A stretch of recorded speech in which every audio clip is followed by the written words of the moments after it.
like, I think it's very, very individual, because when my brother died of cancer also, it's like he didn't want to know that he was dying. Like the moment you wanted to talk to him about this, he would get really angry. So everybody left it. Until the last minute almost. I mean, he dragged himself out of bed, and you know, he tried to be active, and he tried to prove that he was not dying, to himself probably.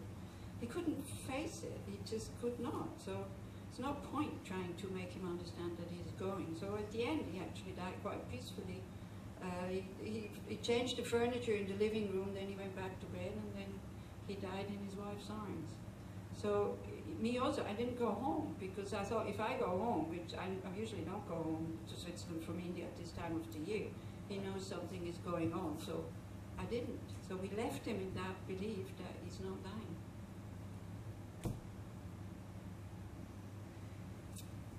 Very individual. Otherwise, I don't have that much experience with younger people. It's only my brother, actually. I think, you know, they must feel very guilty going, I could imagine. So I think it's for the surrounding people to really make them understand, look, it will be okay, thanking them for, you know, to having been there. And all this, if you are the person who has to go, if you can, but that is, you know, it's tremendously difficult to think, may somebody else come and take my place to look after my children. May they find another woman that will look after them. But, oh, I don't know if a mother can think that. But that would help. This is the Buddhist view. It's a very, very high view, but I think that would help for you to be able to go. This wish that somebody can replace you, or better even, somebody better than me. That would be the ideal thing, but around death, the ideal thing is quite rare. You know, theory is always very nice and very flowery and all this, but really, I don't know. But it happens. You know, young parents also have cancer and they die. And I think with old people, young people, children, everybody dies their own death. Like my brother, he was no way to speak to him about that he's gone.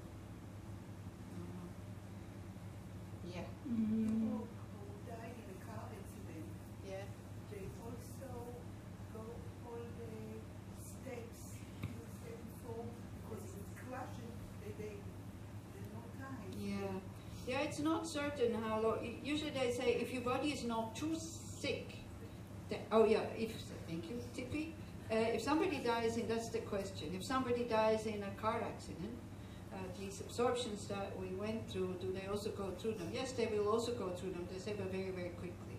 So you don't have to, you know, you don't have time to meditate there, I think. If the body is not too deteriorated or whatever, it can take, even for ordinary people, it can take, from the beginning of the death process until you die, it can take up to 3 days. And we had, you know, we had a hospice in Bogaya, in the clinic. We were, it's a not nice word, but we were collecting. We went out with a jeep to try to find beggars that had no family. So in India, if you have no family, then that's it. You know, if somebody has water, they're next to you. Again, talking about the family peeling, they don't give you the water. You die of thirst if you're not family. So then, so we would, you know, people would know that we were looking for them. So they would say, "There is one lying there." So we would collect them, and then we would bring them to the clinic. So there also, you know, we had these 10-day courses. So sometimes actually people could go down to the hospice and sit next to a dying person. And because one thing is there's other people there, so it's not so frightening, because it's quite frightening. I mean, it's like, who would do that voluntarily? But people were curious, so the curiosity, in a good way, helped them to stay there and to observe what was happening. And one day also in Tushita, there was one young man, he had dysentery, and he was totally, how to say, you know, like very dry. How do you call this in English? Dehydrated. So we had to bring him down to the hospital, Indian hospital. You know, there's no nurses at night in an Indian hospital. You can die, yeah. So the person next to him was dying, and because we had gone through these stages, he didn't freak out. And he actually got up, and he was looking at what was happening, and he was very present, so that helped the dying person, and it helped him. He said, if I wouldn't have known about these things, I would have totally freaked out. So this is why we make it known to you what is happening. So maybe at one point you are in a situation like that, and then you can stay there. Yeah. You know, it would be very nice to be able to give to people a piece of paper. This is what you say, this is what you do, it will work, don't worry. That would be fantastic, but unfortunately we don't have it. And so, but we can talk about it, and we can, it's always the thing, be open. If you're afraid, be afraid, it's fine. You know, I was terrified of dead bodies when I was a kid. I never saw one, but the school was next to the graveyard, so I don't know how it is here, but definitely in Europe when I was young, they would come with this black horse carriage, you know, 2 or 4 horses, and then the thing made out of glass, and the black coffin inside, and they usually came when we had a break, so I would see these coffins. I couldn't sleep for 2 or 3 nights. I never talked to anybody about it, but I was terrified of this whole thing. So dead bodies, you know, wow, it took me to be a nun, so I would see my first dead body, and I forced myself to go there. And as I was sitting there, I was afraid these, 45 years, and then I sit next to this really ugly dead body who is swelling and who is smelling and who is leaking and oozing, and I sit there and I wait for something traumatic to happen, and nothing happened. And all of a sudden I felt very peaceful. And I could see that, oh gosh, what were you afraid of? But I still have this. I still, you know, when I go to visit the hospice sometimes, I know the art therapist there, so sometimes I go to visit, and every time somebody has died, you know, every 2 days somebody dies, because that's what people do, they go there to die. So then they have a candle lit, and then usually the body is still in the little chapel, so the family can go and do their rites, or, you know, sit there or whatever. They usually leave them there for 2 or 3 days, very nice place. But I'm not happy when I see the candle burning. I prefer that when there's no candle burning. Also, when I go visit, I don't go to visit the dying people if they don't want to see me, you know? I am the one knowing how this goes, because it's not my profession, I don't work there. I go to visit my friend who is an art therapist, and we usually have lunch together, everybody, sometimes the people who are there to die, if they can still get up and come to the table or whatever. It's a very relaxed place. But you know, I really have to, when I open the door, I have trained myself to be very conscious of the door handle, to really come into the present and to tell myself, you can't help, it's okay. It's not an emergency, the person is dying, you cannot help, just calm down. Who do you think you are, you know? And then I go in, totally be aware that I can't really help. They called me, usually they call me as a nun to do rites, and then I know how to do these rites, I say the prayers, I have the papers to say these prayers. I see that it is meaningful for the people because they've been practicing. These prayers talk about spacious mind, they talk about wisdom, they talk about emptiness, they talk about bodhicitta. So when it's people that know these names, they relax. So, but when it is also, I talked to a lady priest at one point, and she had an old woman who was dying. She was, oh yeah, this is what I wanted to talk about also. She was screaming. She could not calm her down until she started singing a children's song, kind of in Swiss German, that every mother sings to their child. I don't know how now, but at my age. And immediately the person calmed down, because it's Mom. And Mother is secure. Mom is here to help me. And very, very often, you know, no matter how old the people are, this is something that really helps. Children's songs, that they, when they were afraid, Mom would sing for them. It's not the song, it's the feeling of Mom is here.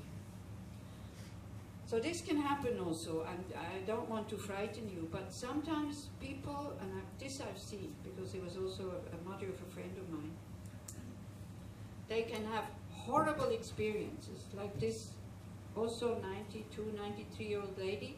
She had visions of burning in a fire, or being crushed by a train, and she would scream, you know, and then of course the tranquilizers and all this.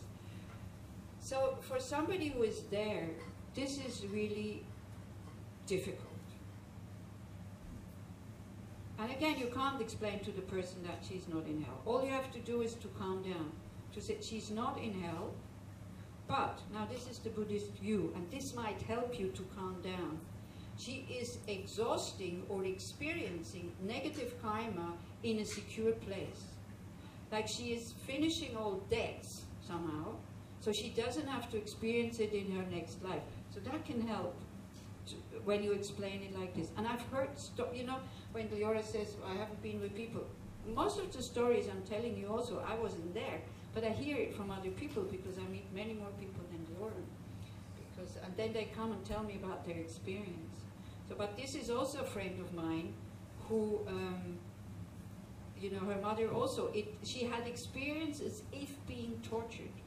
And she lived that. And this is how she, you know, what she said, what was happening to her, you know. So also I was explaining to her that, look, this is, yes, it's not good, but it could be, I'm not saying it is, but try to see it like this. It's negative karma that gets exhausted. You know, when you suffer, negative karma gets exhausted. So no, it depends how you react towards it. So a dying person doesn't react negatively. They don't harm anybody because of that. So then it really gets exhausted and it's gone. That could help to accept what is going on, but that is difficult. I don't know if anybody has made experiences like this, when people describe like really hellish states, or very beautiful. That's the other thing. Even when they're still alive, it seems as if they're already somewhere else.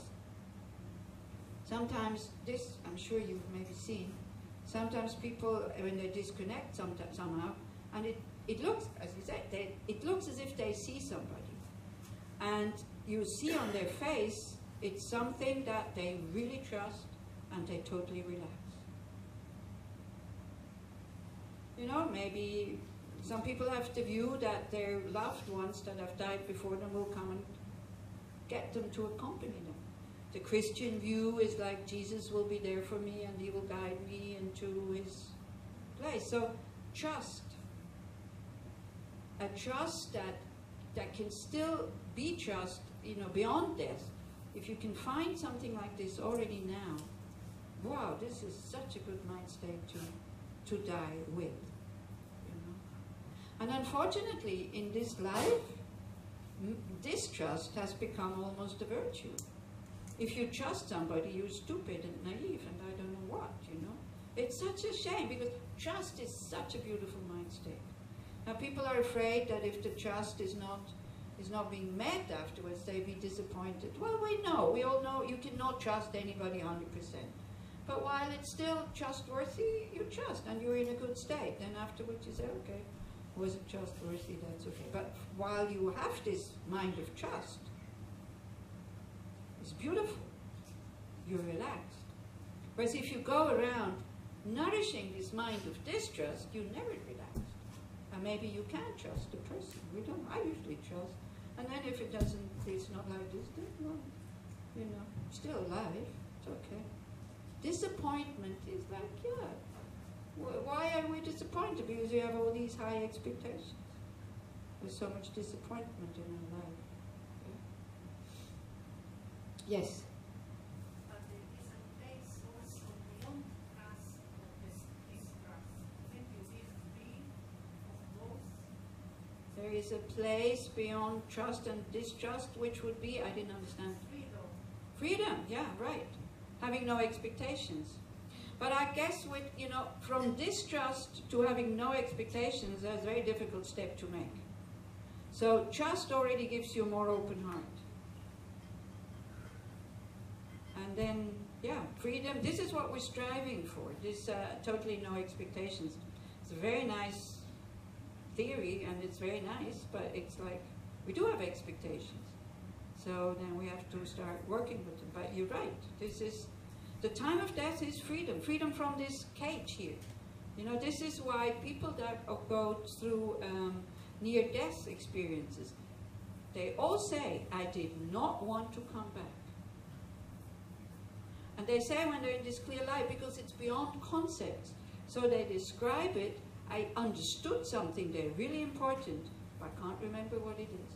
Because it's not for the thought, it's not for the conceptual mind, it's the nature of the mind who understands itself with no separation from here, I understand something. Yeah? So you can't describe it. So they say, I can't describe it. But I definitely didn't want to come back. And what's happening when they come back? Because either they're sick or they had an accident, so there's a lot of pain in the body. So all of a sudden the mind is free of this broken cage and it comes back to this broken cage. Somebody said it was like hell coming back, you know, into this painful body, having tasted that freedom almost consciously. Yeah, but you're right, definitely, you're right. So if we can go, if you can make that step to freedom, come what comes, it will come anyway. That's great. This is something that is called Tonglen also, you know. You breathe in all the negativities of the world. Leora will do it with you, or will explain it. You breathe in everything that is negative that we're usually frightened of. We don't want to have it. And we breathe out everything that is good. I know, again, see, it sounds totally perverse, but it gives you that freedom.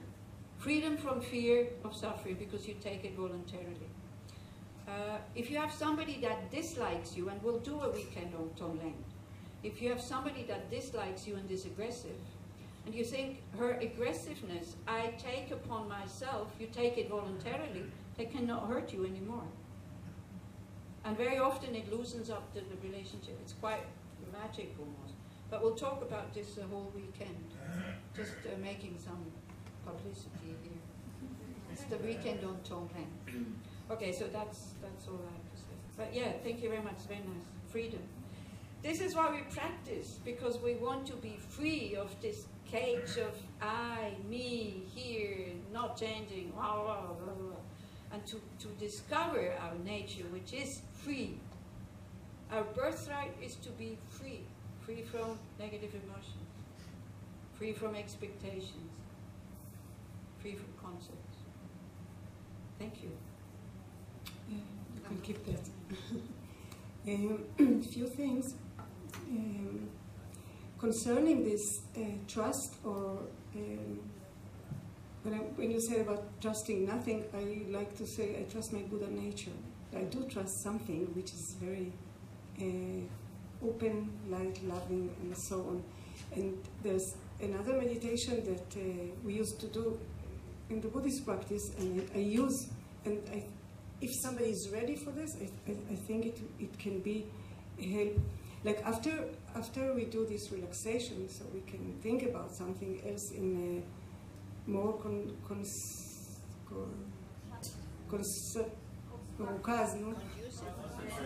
concentrated way. So I ask them to imagine above their head. Normally we do it with Buddhas, medicine Buddha, or generalizing, whatever. I ask them to think that above their head, there's somebody that they really trust. Yeah, because they're, to understand that we trust only our Buddha nature, it takes some time. Yeah. So then, and I said maybe your grandmother, maybe Jesus, maybe Moshe Rabbeinu, maybe just Magen David, the Star of David, maybe it's a ball of light, something that makes you feel good. And describe it as we describe when we practice. It is not the light of the sun, and not the light of the candle and the lamp. It's a light of compassion, wisdom, love, patience, generosity, and it's above their head. And many, many rays comes from this source of light. And for them I call it a shower of light, because it washes the outside of all the skin, and it washes inside. It gets inside the head chakra, and it goes inside, and it fills all the body, and it pushes out, like we do purification practice, pushes gently out everything that we don't need. And I describe it, we do it, and then in the end, this light comes inside and stays in the heart. And if they're ready for this, so they send this love from them to all the universe. And again, I describe as much as I can the universe. So the mind is very open at that point. And if they can think about this grandmother or the Star of David or whatever, when they are in pain or where they're going to die, I think it could be a help. If they think about their heart open, it can be of more help. And I have no bad experience with this. I mean, everybody feels good after this meditation. We call it meditation. For them, guided imagination. Reflection. Well, we call it guided meditation. You go to Leora Yudishi, you do guided imagination. But this comes from my Buddhist practice, and I think and it helps many people. Also, if they like it, now we're on these telephones, they record it, they have it at home. They can do it whenever they can do it. If there's cancer patients, they can do it while they get the chemotherapy. And it reminds me about the chemotherapy that many people really know that it's poison, and they have difficulty in accepting it. Of course, it's poison, but because we believe in transforming, I invented a meditation, a prayer that, and someone that I know printed it and put it in a nice paper that can be given. So it's a prayer. I ask that this sakit, this thing full of this red or whatever stuff which is going into my body, will transform to nectar of health and love and patience and all the good things that exist in the universe, and they exist in the universe, all these good qualities, and then they get into my body and feel my body. It's not poison. And also, with cancer people, they fight the cancer. And there is also the Aguda L'Milchama B'Sartan, which I don't like. There's a very nice organization whose name is the Company for Fighting Cancer. And I always say that I don't believe in a war. So if you have these cells in the body that got wrong, and this is the idea some patient cancer had the idea, and she told me that I can use. We approach them as like our children. Some cells of the body that don't behave very well. Like children that sometimes don't behave very well. We don't want to throw them out of the house.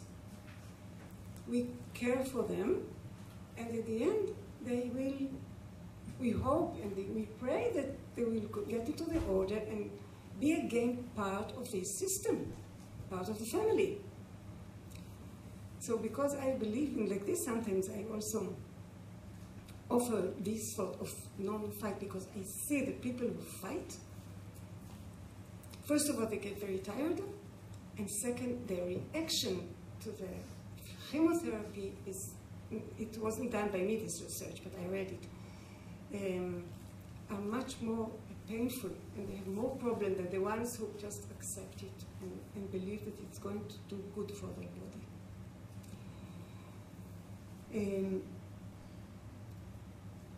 Another thing I wanted to say is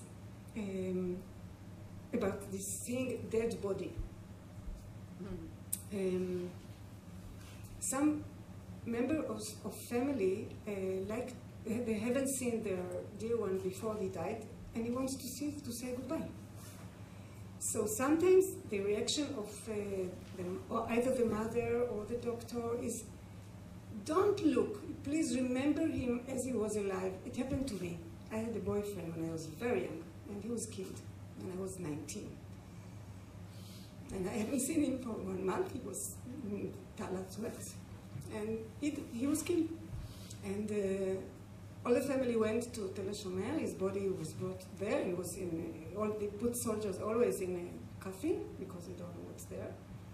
And I said, I wanted to see him. I hadn't seen him for a long time. I wanted to see him. And the family couldn't, and the mother, they couldn't bury. And I don't know who was there. he said, don't look at him like this. Remember how he was alive. And I said, no, I want to see him. I want to say goodbye, like that. So he just put the nails out. I remember this situation, and I looked. I was lucky his face was not deteriorating. It was different. It was very much yellow. And then you close it, and I'm very happy I did it. Because I remember him very well when he was alive, but I remember him being dead. It's okay. And this was like saying goodbye to him for me. So I think that we shouldn't prevent... another woman asked, the one that works in hospital, when they get bodies of people who are getting in car accident. So she told me that there was one boy that wanted to see his father. And she knew his father was not in good condition. So she told him, you know, that it could be very difficult. He's not like you remember before. And he insisted, and she was very afraid. But he insisted, and she opened whatever he was, I don't know, and he looked at him and he said, okay, thank you. And afterwards, he really thanked her, because he needed to see his father for the last time, however he looks. So we have to consider this also. Dead bodies is not always something not nice to see. I mean, it's not nice, but sometimes it's important. And also for our children, I think that when we go, we raise animals, it's very important that sometimes animals die. And the children are used to this fact that animals die, and they see that the animal is not the cat or the dog or the bird. It's not like it was before. And they get used to this situation. That is there. I remember that many years ago we had a dog, and she died. And Nama, my daughter, looked at her and I said, wow, she's very stiff. I never thought that this is death. So I told her, yeah, after some time she becomes like stone, like all these muscles are contracting. I think it's good not to be afraid and to know this exists. This is one way of, this is death. Maybe last thing now, I wanted to emphasize that, I said it before, I just want to emphasize is that when we come to the person who is dying, I think it's good if we come not knowing what to do, first of all, open. Sometimes like Losang said that she's holding the handle of the door, I pray sometimes that I will do what to do. If I'm going, not only dying people, but people who have problems, like, that I will know what to do, that I have the wisdom to know what to do. So just, and also that we will be happy to go there.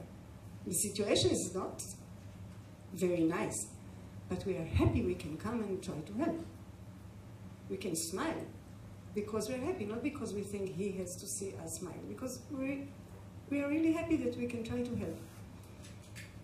And another thing that I wanted to tell you is about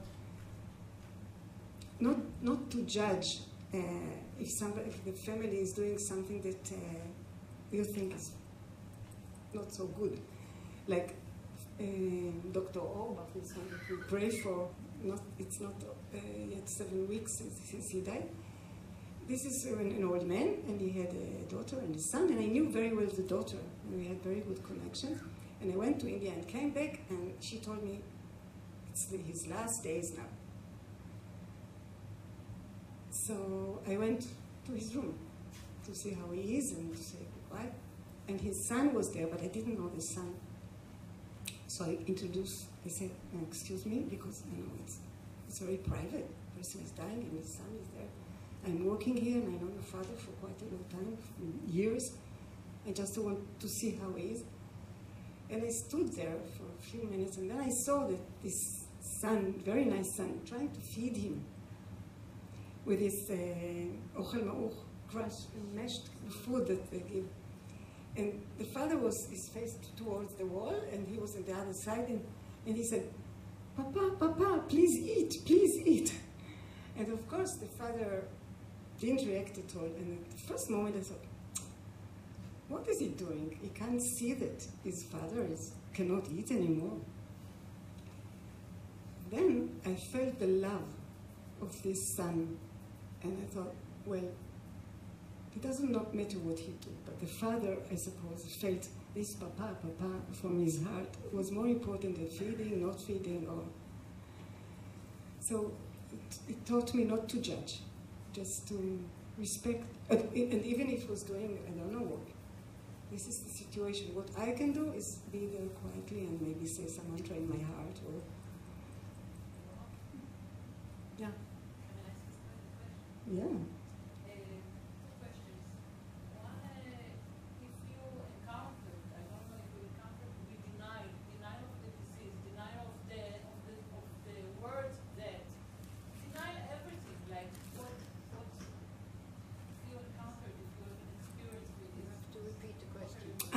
Liora asked, what do we do if there's a complete denial of the person of death? Of the? The disease. The illness. I can tell you about a woman in the clinic I work that I called her because the doctor who is responsible for our group of people, he asked me to call her and to invite her to a kitchen workshop that we do. We have in the clinic some kitchen. We cook things that are good for people in this state, when they are sick, not dead, not going to die. And I called her, and she said very politely, I don't want to come to any activities that you suggest because it reminds me of my illness. I don't want to think about it. So I said, okay, I respect you. We are here. If you change your mind, you can always come. What can you do? You can never, it's not right to insist about it. And if we deny death, like Rita told about, Losang talked about her brother, what can we do? I mean, we can be with him in his denial. Okay, what do you want to talk about? I mean, how do you feel, and so on. Many people say, quite a few people say, I'm not ill. I'm not ill. And they believe that if they believe so, they will be healthy. Maybe, I don't know. Maybe.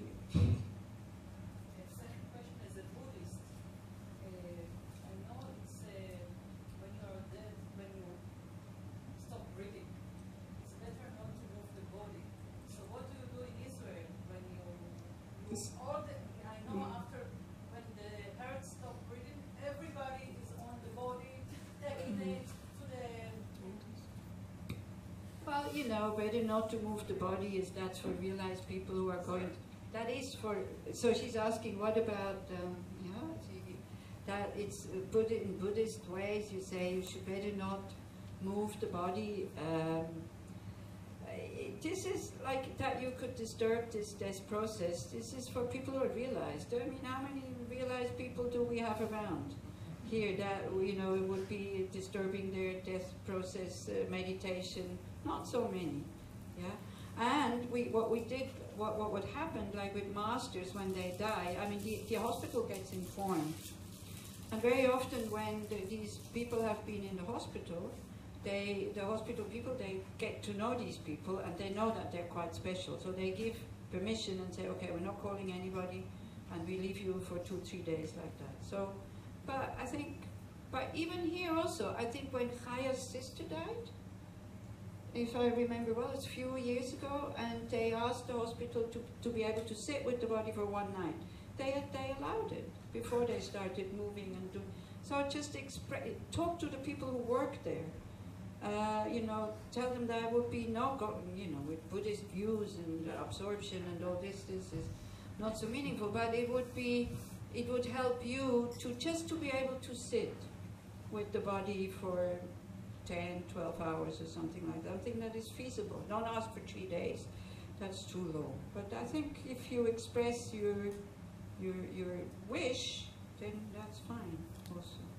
Yeah. Yes. So I suppose it's like this also in. I suppose it's like this also in parents' house, and if you want to, I think, and you ask in advance, or even if you are there, I think they allow you to stay. Don't know for how long? Maybe not 3 days, but Yeah, 10 hours.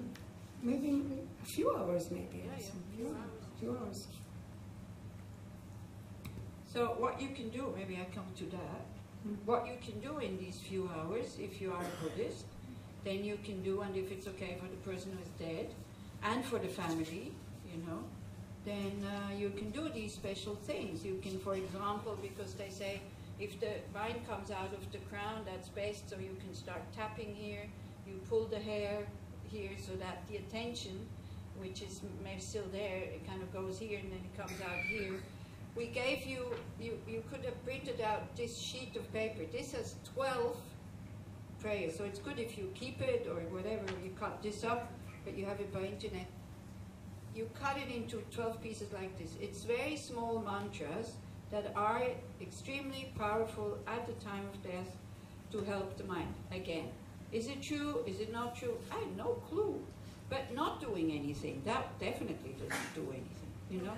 So at least you have, out of concern for the dead people, for the dead person, you put it with this, you cut it like this, and you put it with the script down on the heart chakra. So that it sticks, you can put a bit of honey or a bit of like body lotion or something like that, and then it goes on the heart here. Other prayers that you can do, but I think it's really for the Buddhists, like you start to, I could translate it into, I think it's not being translated into English. I have a short prayer where you explain to the dead person what they're going through. They say, now you feel as if the earth is swallowing you. Don't be afraid. This is just your mind experiencing that. Now you feel like water, like that. So I usually give this to people who have, somebody has just died. For that, it's more for the living than for the dead, actually, because then they calm down. Again, they do something. On top of it, if you read this every day, it's about a page and a half, maybe. If you read it every day for 49 days, when the time for you comes to die, you will know what will happen, because you've been reading it. And what is really important there, that it says, don't be afraid. Everything can be changed. Your mind now is like leather in the water. Connect to your own goodness, then or connect to your guru. The guru will be able to hook you out of there. So don't be afraid. I have manifested the mandala of the medicine Buddha for you, so you remember your refuge. So, you know, the mind and the bardo is like, they say it's like clairvoyant, so they can capture what you're doing or what you're saying. So if you read that for like 49 days, I could make the effort of translating the German into English if you want. It's a Lama, it's Lodro Rinpoche who translated it from the Tibetan. I've never seen it that short. It's similar to the Tibetan Book of the Dead, but it's really short. It's very easy to read. And you can do this. There's money pills, we call it money pills. You can put these either in an opening, like preferably in the mouth of the person. There's special little brown pills who have been, you know, blessed by mantras and good thoughts and all these kinds of things. It's rituals. And like any ritual, it doesn't exist from its own side. The more you trust the ritual, of course, the more better it works. So it's a bit like this, you know. It's good also for animals. Yeah, exactly. To put them, or if it's a fly, to put it. To use these small mantras after you cut them, so because each of them contains all these mantras. To use it for animals, either to put it on the heart, or if it's a small fly or ant, if that you want, you can put it on the top. So it could help them going safely to the other, to the bardo. I mean, especially with animals, because we've been talking about children. If we do with the children, you do something like this. You know, the pet dies. Instead of just throwing it away, you have a stupa. Maybe you put it on the crown. You put the animal in a kata where only the head sticks out. Something like it looks really nice. It looks very peaceful. These katas are these white scarves. So just about 2 or 3 weeks ago, somebody's father died who's Buddhist, and so I I gave her all these things, and we prepared the dead body with the katas and all these things, and kala chakra sand. And the people who are doing this professionally, you know, she came and she looked and said, wow, looks so beautiful, looks so peaceful. So all these things, people start to calm down because it looks as if there's somebody there who knows what to do. And then everybody calms down around you. Because otherwise everybody is at a loss. Yeah? So all these rituals, I'm sure there must be rituals in your tradition as well. So try to do them. And, you know, opening a coffin. Also, I remember, I think it was Einat's dad who died. So she asked me, it was here, she asked me to come to the funeral. He was also in a coffin, the coffin already closed. So she said, oh, do you have the mantras with you? I said, yes. She said, they said, but the coffin is closed. So she asked somebody to open the coffin. And me, my heart was like, you know, so the coffin opened. Also, it wasn't too bad. So I slid the hand in and put that on the heart and coffin there. And it feels good to be able to do something. It feels good for you, you know. And maybe just to finish, because that's what I usually read for people when somebody... Also, the rabbis are okay with this. I must say that some rabbis are okay. When, I forgot her name. Nava. When Nava died, a friend of us who committed suicide, unfortunately, many years ago, we went to the funeral. I had this one, and I went to the grave, and she was already wrapped in this thing, and I asked, can I put some prayer on her heart? Yes, of course. Close, put inside. No rejection. It was okay. Yeah, so it's quite nice. So, I mean, just to finish before we go into the break, are you okay? I finished with this, or did you have more things to say? To say no, I want to read something short. Okay, so first I read, and you. Yeah. So this is, somebody found this on a stone, you know, on a gravestone in Canada. It was a native Indian. And I thought it was so inspiring. I read this a lot, and I also read it out at funerals, like when somebody has died. So what it said on that stone, it said, when I am dead, cry for me, but not too much. Think of me from time to time, but not too often. Think of me as I was in life, but only a little. Sometimes it is pleasant to recall, but not for too long. Leave me in peace, and I will leave you in peace. And while you are alive, let your thoughts be with the living. Let your thoughts be with the people that are still alive, instead of with the ones who have died. So if we can die with a thing like this in the mind, you know, cry for me, but yeah, you know, let me go, it's okay.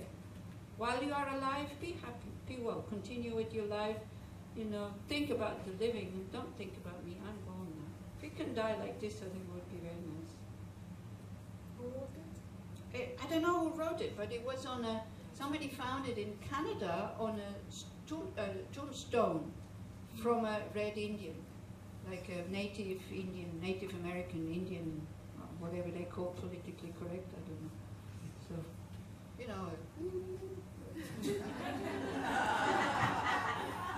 one like that. So I think it's really nice. So. Okay, so there's another nice one, written by Henry van Dyke. It's also in English, we can give you later. And I'll always look for things written that expresses Buddhist ideas, but not say them Buddhist, so people can accept them more. Albert Einstein is very good. So this one says like this. I read it in the Shiva after my mother died. Thinking where I start to cry, okay. אני עומד על החוף. אני רואה אונייה יוצאת לדרך לים. היא בעלת עוצמה ויופי יוצר נשימה. אני עומד ומסתכל איך היא מתרחקת, עד שהיא נהיית נקודה קטנה באופק. היא נראית כמו חלקיק של ענן לבן, במקום שהשמיים והים מתמזגים. מישהו לידי אומר, זהו, הלכה. הלכה לאן? אני שואל.